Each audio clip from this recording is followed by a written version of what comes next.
এক, একজন বিক্রেতা এক, সেটা হচ্ছে 1 2 এই পর্যন্ত আছে। একজন যদি বিক্রেতা থাকে সেটা হচ্ছে কি মনোপলি, একজন বিক্রেতা বা একচেটিয়া বাজার। দুইজন যদি থাকে সেটা হচ্ছে কি বলে ডুওপলি। এই 2 থেকে 2 এর পর অর্থাৎ 3 থেকে 10 পর্যন্ত হচ্ছে মুষ্টিমেয় বা কতিপয়। ঠিক আছে, 3 থেকে 10 এর মধ্যে হচ্ছে কতিপয় বা মুষ্টিমেয়, যেটা হচ্ছে তোমার অলিগোপলি, যে কতিপয়ের বাজার বা স্বল্প মুষ্টিমেয়ের বাজার বা স্বল্প সংখ্যক ইসের বাজার। Concept clear? যে 3 থেকে 10 পর্যন্ত মুষ্টিমেয়, সাধারণত কোন অর্থনীতিবিদরা এটা বলে। আর হচ্ছে অনেক, অনেক কিন্তু অসংখ্য না। কথাটা কি, যে মুষ্টিমেয় কিন্তু অনেক না, সেই সংখ্যাটা হচ্ছে 3 থেকে 10। আর অনেক কিন্তু অসংখ্য না, সেটা হচ্ছে তোমার 10 থেকে 20। আর অসংখ্য হচ্ছে মানে আরো বেশি। ক্লিয়ার? আচ্ছা, এটা হচ্ছে, আচ্ছা যেটা আমি যে লাস্টে ছিল তোমার অলিগোপলির সাথে অন্যান্য বাজারে কিছু তুলনা আছে, ওই বিষয়টা পড়ছো কিনা? আমরা কিন্তু 4টা বাজারের সাথে তুলনা দেখাইছি। আমি কি আবার একটু 4টা বাজারের তুলনা একসাথে দেখাবো স্বল্প সময়ের জন্য? জি স্যার। আচ্ছা তাহলে দেখো, এটা কিন্তু দেখানো পুরানো জিনিস, তারপর আমি আবার দেখাইতেছি। এটা কিন্তু লাস্টে দিয়ে আমি এখান দিয়ে ছাড়ছি, তারপর যারা নতুন তারা একটু ভালো করে খেয়াল করো। প্রথমে আমরা আনলাম কোন প্রতিযোগিতা, সংক্ষেপে লিখলাম, বলো। আচ্ছা আরেকটু নিচে লেখেন। আচ্ছা আমি ল্যাপটপ উঠে দিচ্ছি। এবার দেখা যায় না? আচ্ছা এই প্রতিযোগিতা, এটা ধরো একচেটিয়া,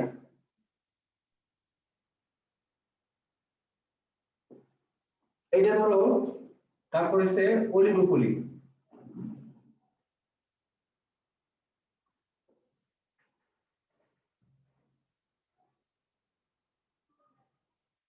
আর এটা হচ্ছে একচেটিয়া প্রতিযোগিতামূলক।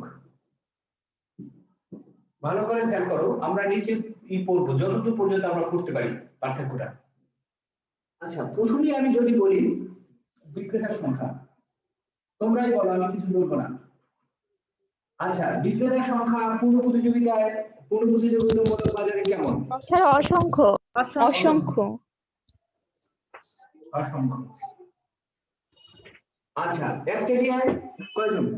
একজন। একজন। এই স্যার একজন। ভুলে বলা তো।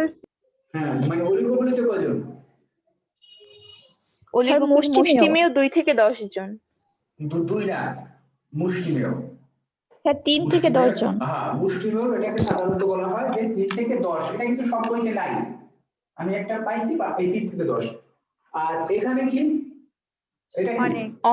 অনেক কিন্তু অসংখ্য না। কথাটা কিন্তু এভাবে লেখা আছে, অনেক কিন্তু কিন্তু অসংখ্য না।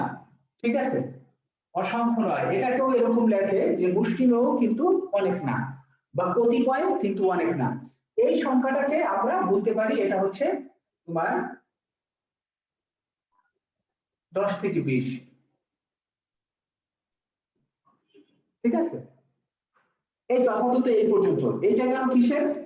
এটা গেল বিক্রেতা। আচ্ছা যদি আমরা বলি ক্রেতা, ক্রেতা মোটামুটি এটা অসংখ্য, এটা অসংখ্য হইতে পারে, অনেক হইতে পারে, অসংখ্য অনেক।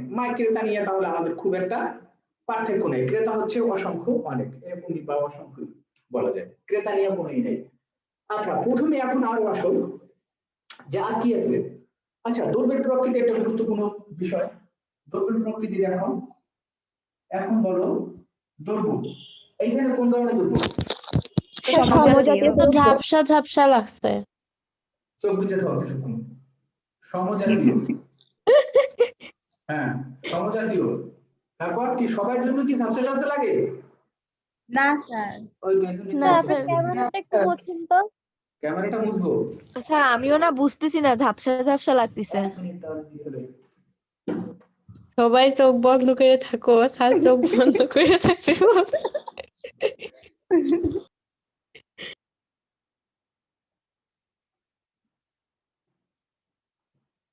আমরা বুঝবো কি দিয়া?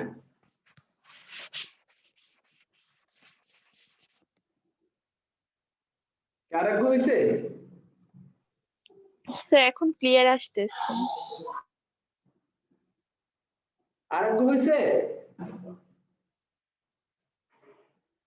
আগের চেয়ে ক্লিয়ার হয়েছে নাকি? জি স্যার। আচ্ছা হইলে স্যার হলো। ক্লিয়ার হয়ে আচ্ছা এটা একটু দূরে তো, আরো যদি কাছে নিয়ে আসতাম তাহলে আরো হতো।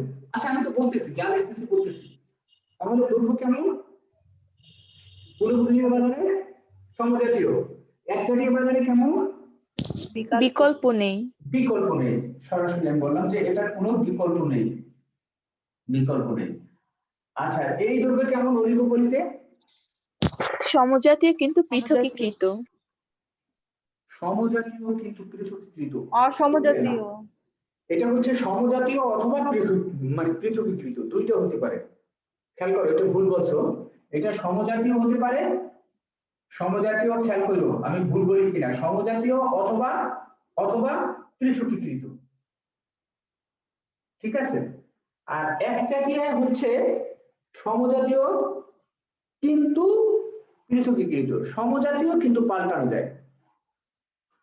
এইটা হচ্ছে সমজাতীয়, সমজাতীয় কিন্তু পৃথকীকৃত, সমজাতীয় কিন্তু পৃথকীকৃত। এই কথার মধ্যে এই যে এইটার মধ্যে কারো কোনো ধরনের সমস্যা আছে কিনা এই লাইন বুঝতে? এই সমজাতীয় হতে পারে আবার পৃথকীকৃত হতে পারে, এটা দুই ধরনের কিন্তু। যেটা সমজাতীয় হয় সেটাকে বলা হয় বিশুদ্ধ অলিগোপলি, আর যেখানে পৃথকীকৃত হয় সেটাকে বলা হয় পৃথকীকৃত অলিগোপলি। তোমাদের এই যে বইয়ের আগের পাতাটা এই প্রকারভেদের মধ্যে আছে, এটা কি খেয়াল করছো? জি স্যার। আচ্ছা আর এইটা হচ্ছে সমজাতীয়, প্রায় সমান কিন্তু একই, একই কিন্তু পার্থক্য করা যায়। এই পার্থক্যটা কিভাবে হয়? পার্থক্যটা বিজ্ঞাপনের মাধ্যমে হয়। যেমন উদাহরণ সময় আমি বলছিলাম যে লাইফবয় সাবান, স্যামলুর সাবান অর্থাৎ গায়ে দেওয়ার সাবান সবই একই উদ্দেশ্যে ব্যবহৃত হয়, কিন্তু ওই যে একটা ট্রেডমার্ক, তারপর বিজ্ঞাপন ইত্যাদির মাধ্যমে এদেরকে আলাদা করা হয়। একটা মোড়ক, একটা মোড়ক দিয়ে আলাদা মোড়ক দিয়া, আলাদা বিজ্ঞাপন দিয়ে এগুলোকে আলাদা করা হয়। মূলত ওই যে ওই সাবান যে কাজ দেবে, এই ওই একই সাবান একই ধরনের কাজ দেবে, ঠিক আছে, কিন্তু তারা মোড়ক দিয়ে আলাদা করে দিয়েছে। তাহলে এটা হচ্ছে কি, এটা হচ্ছে একচেটিয়া প্রতিযোগিতামূলক বাজার, এই বাজারটাই কিন্তু বেশি চলে। আর উদাহরণের মধ্যে যদি আসি তাহলে এই বাজারটা হচ্ছে তোমার যেমন গাড়ি তৈরি কারখানা, ইস্পাত তৈরি কারখানা, এগুলো, আর ঢেউটি এটা। আর এরপর আর কি আছে? তারপর দেখো আর পার্থক্যের বিষয় কি কি আছে বলো? স্যার অলিগোপলি ওইটা আরেকটু বুঝাই দেন, ওই যে সমজাতীয় আর পৃথকীকৃত। এখানে দৈর্ঘ্য সমজাতীয় হতে পারে আবার পৃথকীকৃত হতে পারে, এটা হচ্ছে অথবা সমজাতীয় অথবা পৃথকীকৃত, অর্থাৎ দুই ধরনের দৈর্ঘ্য এখানে থাকতে পারে, দুই ধরনের দৈর্ঘ্যেরই অস্তিত্ব থাকতে পারে। কোনো একটা ক্ষেত্রে অলিগোপলির ক্ষেত্রে সব দৈর্ঘ্য হচ্ছে সমজাতীয়, আবার কোনো একটা অলিগোপলির ক্ষেত্রে সব দৈর্ঘ্য হচ্ছে পৃথকীকৃত। তার কথাটা হচ্ছে সমজাতীয় অথবা পৃথকীকৃত। বইয়ের সংজ্ঞাটা দেখো, প্রথম যে বোল্ড লাইনটা বোল্ডটা করা আছে, একটু পড়ো তো কি লেখা, কেউ একজন পড়ো, রোফাই পড়ো।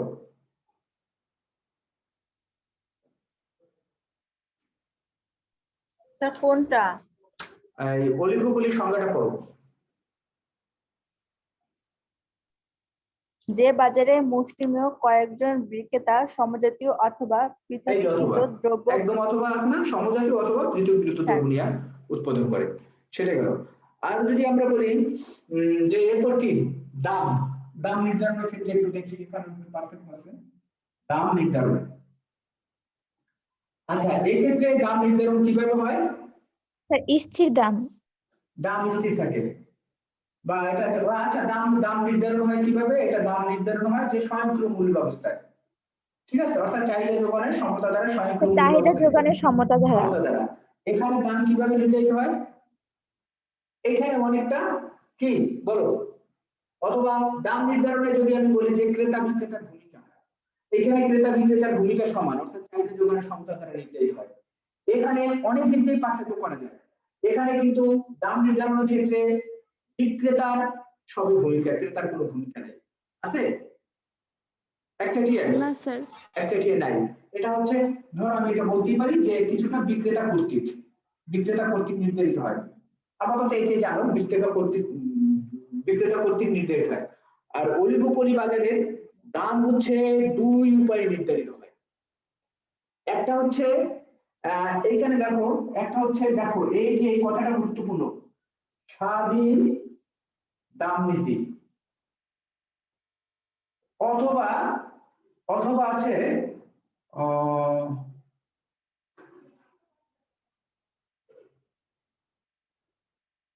নেতৃত্ব দাম। এই কথার মানেটা একটু খেয়াল করো, স্বাধীন দাম নীতি, এই কথার মাধ্যমে হচ্ছে সে স্বাধীনভাবে দাম নির্ধারণ করতে পারে। কে নির্ধারণ করতে পারে? বিক্রেতা। আর একটা আছে তোমার সে কি করে দাম মেনে নিতে পারে। দেখো যে ক্ষেত্রে স্বাধীনভাবে দাম নির্ধারণ হয় এই ভিত্তিতে কিন্তু এই বাজারকে দুই ধরনের বাজারে ভাগ করা যায়। তোমাদের এই বইটা একটু আসো, যেখানে এই দেখো যেখানে আছে তোমার আংশিক অলিগোপলির ক্ষেত্রে এই যে তোমার দাম নেতৃত্ব মেনে নেয়, আর পূর্ণ অলিগোপলির ক্ষেত্রে দাম নেতৃত্ব তোমার মেনে নেয় না, অর্থাৎ সেক্ষেত্রে স্বাধীন দাম নীতি হয়।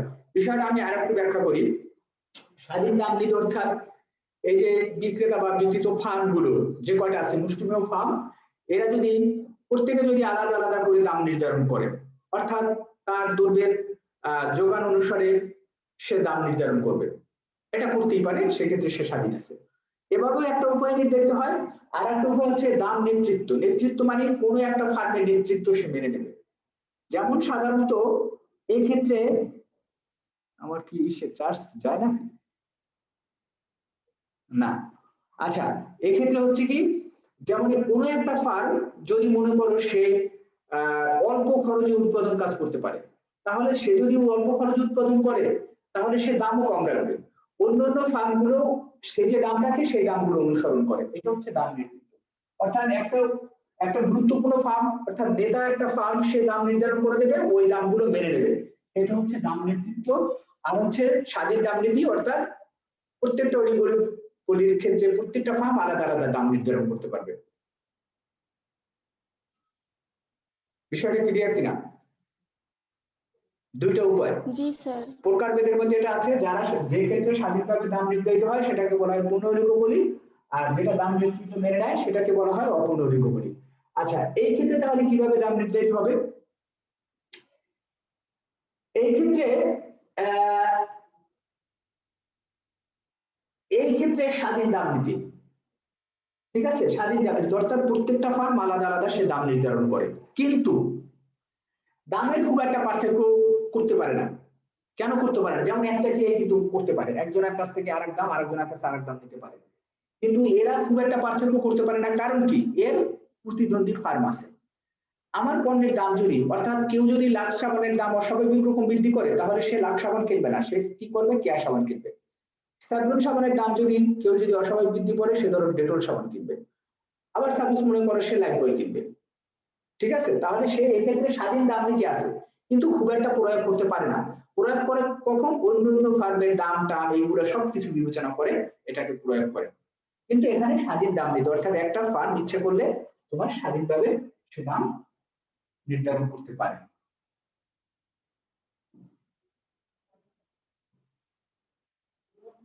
ঠিক আছে, আগাবো সামনে।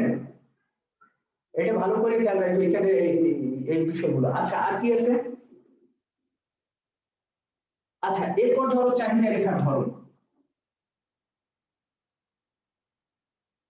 চাহিদা রেখার ধরন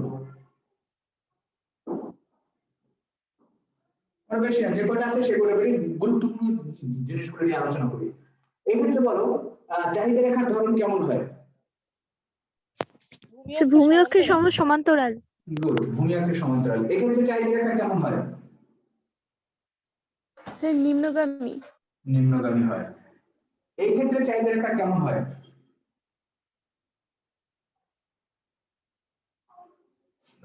স্যার এটাও নিম্নগামী হয়। নিম্নগামী। আচ্ছা এটাও নিম্নগামী, এটাও নিম্নগামী, তাহলে এই দুই নিম্নগামীর মধ্যে পার্থক্য কি? স্যার একটা ঢাল বেশি হয় আর একটা ঢাল কম একটা হয়। ঢাল বেশি হয়, একটা ঢাল কম হয়, তাহলে কোনটা ঢাল বেশি হবে আর কোনটা ঢাল কম হবে? স্যার একচেটিয়া ঢাল বেশি আর গুড, এক্স্যাক্টলি বেশি একচেটিয়া মানে ঢাল হলে প্রতিযোগিতায় ঢাল এরকম কম। একটা, এটা একটা ফ্ল্যাট একটা রেখা হবে আর এটা একটা খাড়া রেখা হবে। আর এই ক্ষেত্রে তোমাদের বইতে লেখা আছে এটা অনির্ধারিত থাকে, কিন্তু আমরা উচ্চ ক্লাসে অনার্সে পড়াই এটা একটা কিংকাঙ্ক্ষিত চাহিদা রেখা হয়, অর্থাৎ কোনো অংশে এর ঢাল বেশি থাকে আর কোনো অংশে ঢাল কম থাকে। ঠিক আছে, এটা তুমি বইতে কিন্তু কোথাও পাবে না, এটা যে কিংকাঙ্ক্ষিত অর্থাৎ এটা কোন আকৃতির একটা চাহিদা রেখা হয় এই কথা তোমাদের বইতে নাই, বইতে লেখা আছে অনির্ধারিত। ঠিক আছে, অনির্ধারিত চাহিদা হয়। আচ্ছা, তারপর আমি একটু দিলাম এটা দিয়া যে এরকম কিং হয়, একটা অংশে ঢাল বেশি হয় আর একটা অংশে ঢাল কম হয়, অর্থাৎ কিং বলতে একটা কোন আকৃতি, একটা কোণার সৃষ্টি হয়। আচ্ছা, এই পর্যন্ত আমরা আসলাম, আর কি আছে বাকি? আর মনে হয় খুব একটা বাদ আছে কি, দেখো তো।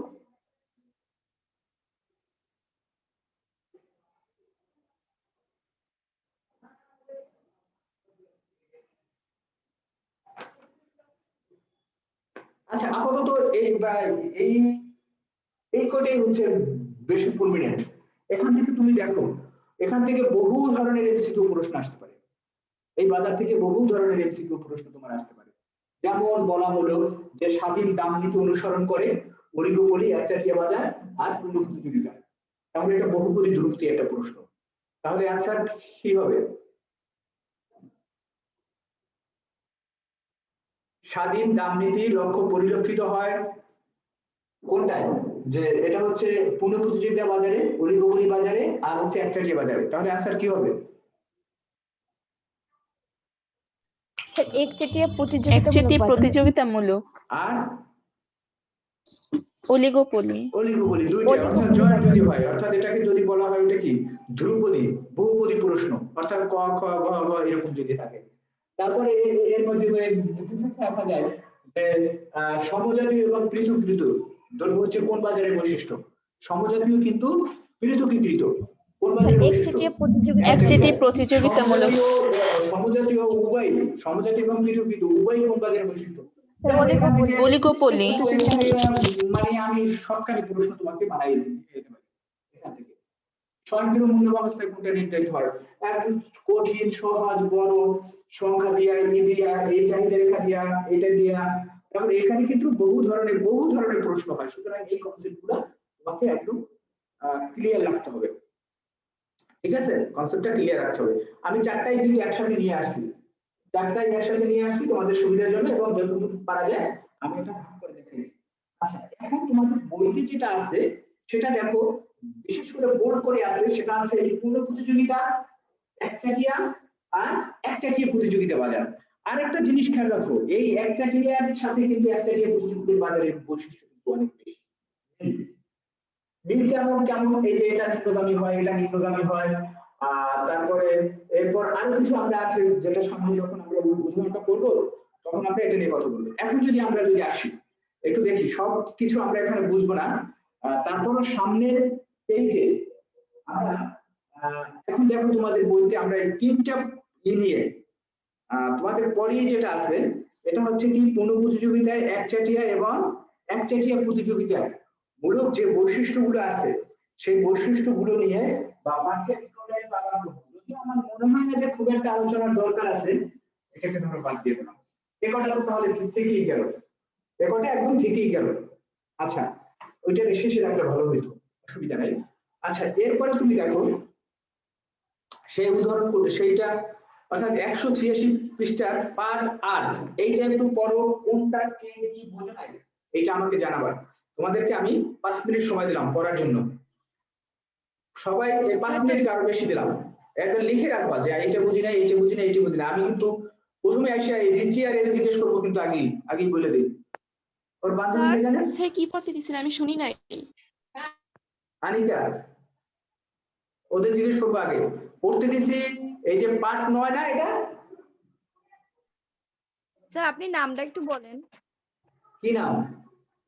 মানে ওই যে তাহলে কি পার্ট 9 পার্থক্য পড়তে দিছেন? হ্যাঁ পার্থক্য, তিনটা স্যার পার্থক্য আছে পার্ট না, 8 এই যে স্যার পূর্ণ পার্ট 8 প্রতিযোগিতা, একচাটিয়া আর একচাটিয়া প্রতিযোগিতা, এই যে 8, এই পার্ট 8 ভালো করে 10 মিনিট সময়, 10 মিনিট কাজ, যার যেটু লাগে সেটু আমি দিলাম, কিন্তু এখানে আইডেন্টিফাই করে রাখবা কোনটা বোঝো নাই। আমি কিন্তু অনেক সময় দিছি এর পিছনে বোঝাবার জন্য, আর ওখানে কিছু কিছু বুঝবা না, সেটা আমি জানি, সেটা আমি পরে বুঝাবো, কিন্তু তোমাকে আইডেন্টিফাই করতে হবে আমি এইটা বুঝি না, এইটা বুঝি নাই। ঠিক আছে?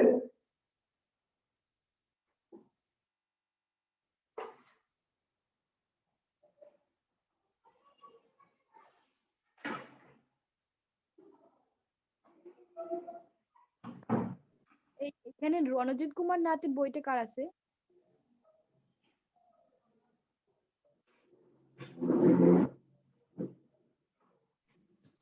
আমার আছে। তুমি পেয়েছো ওটা কত পৃষ্ঠায়? আসলে আমার না আছে, তোমার অক্ষরপত্র আছে, তো আমি অক্ষরপত্র বেশি ইউজ করি। ও আচ্ছা, তুই আমাকে একটু দাঁড়াও, পিডিএফ পাঠিয়ে দাও। আচ্ছা দাঁড়াও দিচ্ছি।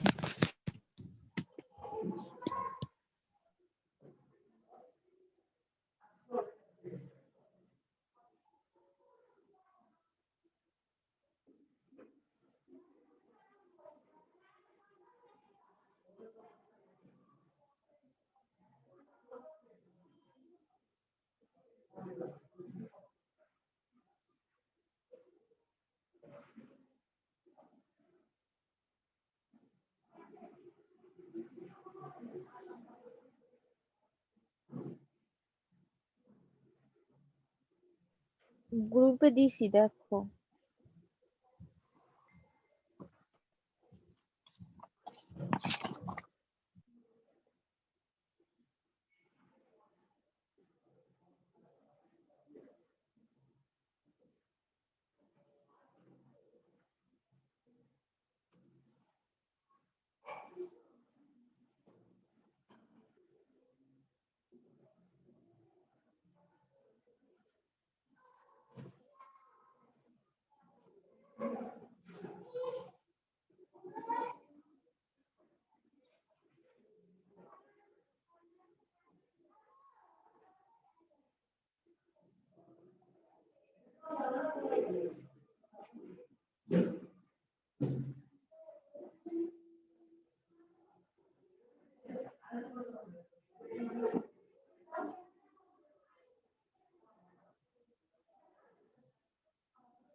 এই রিচি বলো কোন কোন পয়েন্টে সমস্যা?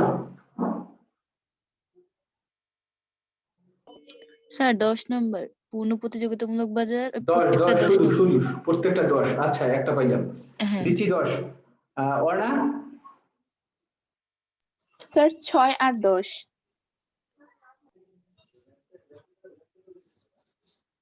6 10। আচ্ছা এরপর হচ্ছে লুনা, তাড়াতাড়ি বলো। আমারও 10। লুনার পর কে? সীমা, সীমা তাড়াতাড়ি বলো।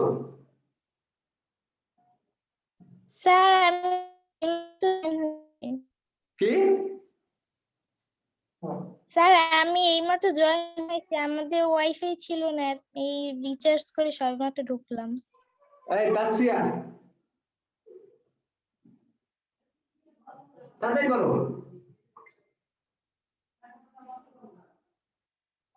তাসফিয়া এ মাইন্ডে ঢুকি পড়ান দেয় না, কোনো কথাই কয় না। আরে পাইলে স্যার 2 6 আর 10 2 6 10। আর 10। আচ্ছা মারিয়া স্যার আমার 5 আর 10। 5 10। হ্যাঁ পারে, সব পারে। আর কি কয় আবার কিছু পারে না। এই পুরচিতি আচ্ছা এত লেখা লাগবে না, মোটামুটি এসে গেছে। হ্যাঁ স্যার 6 আর 10।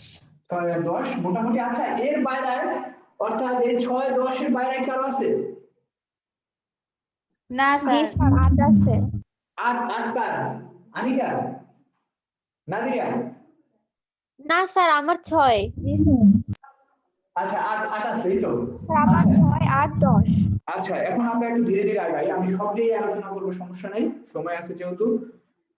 আচ্ছা প্রথমে 1 এর মধ্যে কারো সমস্যা থাকার কথা না, 2 এর মধ্যে সমস্যা থাকার কথা না, 3 এর মধ্যে প্রবেশের ক্ষেত্রে এটাও আমরা বলতে পারি প্রবেশের ক্ষেত্রেও কোনো সমস্যা নাই। সমস্যা প্রবেশের ক্ষেত্রে এখানে কোনো বাধা নিষেধ নাই, এখানে একদম চরমভাবে বাধা, এখানেও বাধা আছে একটা এর মতো। এটা বৈশিষ্ট্য সরি এটাও স্বাধীন, বাধা নেই, যে ঢুকতে পারবে সে বের হতে পারবে। আচ্ছা এর মধ্যে এই যে চাঁদের এখানে আমি কথা বলছি 4 নম্বরে কারো সমস্যা ছিল না, থাকার কথা না, এইবার তুই আমি 4 নম্বর কথা বলছি। 5 নম্বরে সবাই সমস্যা থাকার কথা ছিল। স্যার আমার আছে সমস্যা, আমি বুঝিনি। মারিয়া হ্যাঁ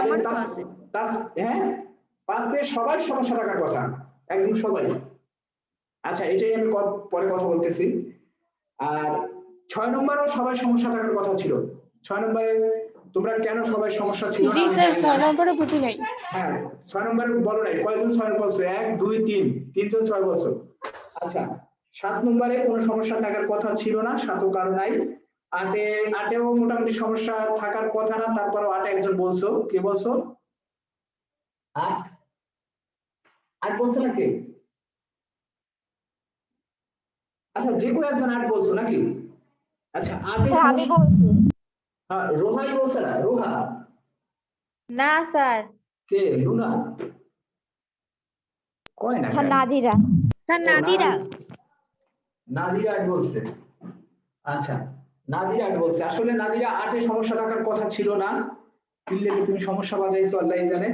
আচ্ছা 8 হচ্ছে কি, দেখো এই বাজারের সম্পর্কে ক্রেতা বিক্রেতা জ্ঞাত, অর্থাৎ পূর্ণ প্রতিযোগিত বাজারের অন্যতম একটা বৈশিষ্ট্য আছে যে এই বাজারের অবস্থা সম্পর্কে ক্রেতা বিক্রেতার পূর্ণ জ্ঞান থাকবে, অর্থাৎ ক্রেতা জানবে এই দ্রব্যের দাম এত। কেউ তার কাছ স্যার থেকে বেশি ওইটা না, অন্যান্য বাজার স্যার, থেকে ওটা কম 7 খরচ ওইটা। ও সরি 8, হ্যাঁ অন্যান্য বাজারে কম খরচে বেশি, হ্যাঁ অন্যান্য বাজার থেকে কম খরচে বেশি উৎপাদন হবে, অর্থাৎ এখানে প্রতিযোগিতা থাকবে। প্রতিযোগিতা হবে দুই দিক দেখে, একদিকে কে বেশি উৎপাদন করতে পারে সে প্রতিযোগিতা থাকবে, আর হচ্ছে কে কম খরচ উৎপাদন করতে পারে। কারণ কি এখানে মুনাফা কি দ্বারা নির্ধারিত হয়? এখানে মুনাফা নির্ধারিত হয় যে কম খরচ উৎপাদন করতে পারে সেই ক্ষেত্রে। সুতরাং খরচ কমানোর একটা প্রতিযোগিতা থাকে। তাহলে যদি খরচ কমানোর একটা প্রতিযোগিতা থাকে তাহলে খরচ কম হবে, আর বেশি উৎপাদনের ক্ষেত্রেও একটা প্রতিযোগিতা থাকবে, তাহলে এই ক্ষেত্রে তুলনামূলকভাবে খরচ কম হয় এবং বেশি উৎপাদন হয়। এবং এই কারণে যেহেতু খরচ কম হয়, এই কারণেই এই বাজারের দাম তুলনামূলকভাবে এই বাজারে দ্রব্যের দাম তুলনামূলকভাবে কম থাকে। আর একচাটিয়া বাজারে সাধারণত দ্রব্যের উৎপাদনই খুব একটা হয় না, অর্থাৎ এটা এমন কিছু কিছু দ্রব্য থাকে যেটা সবার পক্ষে ওই বাজারে নিয়ে আসা সম্ভব হয় না। তাহলে ঠিক আছে, এইটা হচ্ছে কি, তাহলে দেখো ওই অন্যান্য বাজারের চেয়ে উৎপাদন কম হয় এবং দাম বেশি হয়, কারণ সে দাম নিজে ইচ্ছা করে নির্ধারণ করতে পারে। আর এই বাজার আর ওই বাজারও একই জিনিস, একসাথে প্রতিযোগিতাও সেটাও সবাই কিন্তু যদি পারতো, একজাতীয় প্রতিযোগিতা সবাই উৎপাদন করতে পারলে তাহলে সেটা পূর্ণ প্রতিযোগিতা বাজার হয়ে যেত। এটাও সবাই সে উৎপাদন পারে না। ঠিক আছে, এই কারণে এই বাজারে উৎপাদন বেশি হয়, এই বাজারে উৎপাদন মোটামুটি দ্রব্যের পরিমাণ কম থাকে, আর এইটা হচ্ছে এটাও কম থাকে। ক্লিয়ার? আর দাম এই বাজারে হাই দাম থাকে, এটাও সরি, এটা থাকে কম দাম, এটা থাকে হাই দাম, আর এটা থেকে মোটামুটি তাও একটু যেহেতু কারসাজি করে তুলনামূলক ভাবে পূর্ণ প্রতিযোগিতার চেয়ে দাম বেশি থাকে, আর এর চেয়ে দাম এটা বেশি থাকে। ক্লিয়ার নাদিরা? জি স্যার। আচ্ছা, 8 নম্বর গেল। 9 নম্বরে তুলনামূলক ওই যে দাম নিয়ে আলোচনা করছি ওর মধ্যে চলে আসছে। আর 10 নম্বরে সবাই সমস্যা থাকার কথা। আচ্ছা, এখন আমি এক এক করে আসি, যে প্রথমে আমি 6 নম্বর এখন আমি পড়াবই না, 6 আর 5 পড়াবই না, কারণ 6, 5 পড়াইতে গেলে আমার ভারসাম্য পড়ান লাগবে, ভারসাম্য আর কাম্য অবস্থা। ঠিক আছে, এটা সমস্যা থাকবে। আমি যখন ওই সামনে যখন ভারসাম্য আর কাম্য পড়াবো তখন তোমরা বলবা যে স্যার আমার, বা আমি মনে করাই দেবো যে এই জিনিসটা আমি বাদ গেছিলাম, এটা এই ছিল। আর এখন আসলে পড়াবার মতো তাহলে কিছুই নাই, এখন হচ্ছে কি স্বাভাবিক। আর 10 নম্বরটা নিয়ে একটু কথা বলি। মুনাফা আমি সামনে, মুনাফার বিষয়গুলো সব সামনে আসবে, তারপর একটু টাচ দেই যে মুনাফা হচ্ছে 3 ধরনের, একটা হচ্ছে স্বাভাবিক মুনাফা, অস্বাভাবিক মুনাফা, আর একটা হচ্ছে ক্ষতি। মুনাফা নিয়ে যেহেতু আমি কথা বলবো, মুনাফা হচ্ছে, খেয়াল করো, মুনাফা নিয়ে আমি কথা বলবো, সামনেই বলবো। মুনাফার অধ্যায়গুলো বেশি গুরুত্বপূর্ণ, আজকেরটাও যদি কেউ ফাঁকিটাও আজকেরটাও কভার করা যাবে, কিন্তু আমি আবারও বলি সামনের 3-4 দিনের বিষয়গুলো প্লিজ সবাইকে এটা জানাই দেওয়া, সামনের 3-4 দিনের বিষয়গুলো খুবই গুরুত্বপূর্ণ, এখানে ফাঁকি যাওয়ার কোনো অপশনই নাই। আচ্ছা, প্রথমে আমি বলি আমরা